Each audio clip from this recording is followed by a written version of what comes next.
Aujourd'hui, nous présentons donc des vins bio de l'ensemble du vignoble alsacien. Donc c'est le CIVA qui organise cette soirée pour les professionnels entre 16h et 19h et ensuite pour le grand public. Donc c'est une soirée pour relancer le vin d'Alsace sur Strasbourg. Donc, la ligne conductrice c'était bio. Ce qu'il y a de novateur, si l'on peut dire, c'est que le CIVA a pris pour parti de ne présenter que des vins bio ce soir.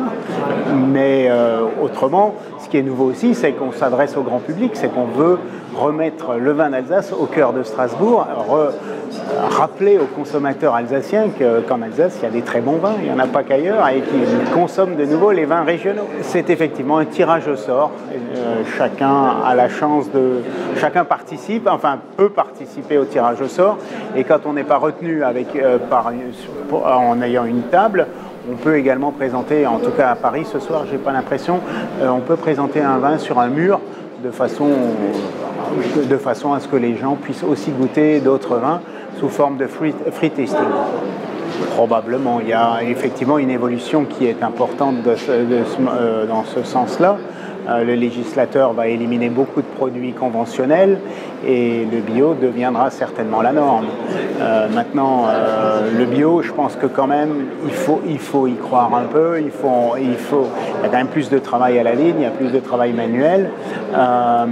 Et si on n'est pas convaincu qu'on peut faire de meilleurs vins, qu'on travaille aussi pour les générations futures, à ce moment-là, je pense que c'est quand même plus compliqué. Si c'est juste pour essayer de gagner un peu plus d'argent, ça va peut-être dissuader certains vignerons.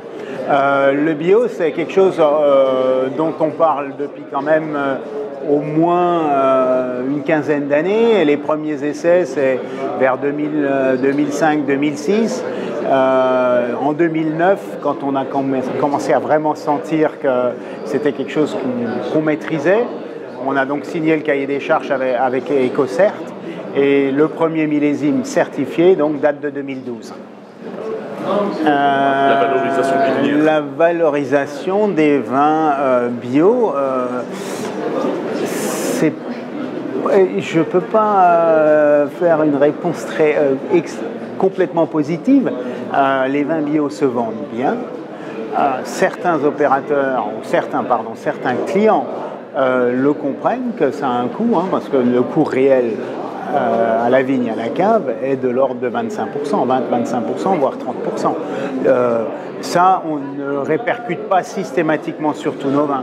Sur les grands crus que l'on vend relativement cher, on peut considérer que c'est déjà inclus et ça peut passer. Sur les entrées de gamme, on y travaille, mais pour l'instant, il y a encore un peu de travail, effectivement. Merci Jean. Je t'en prie, Pascal.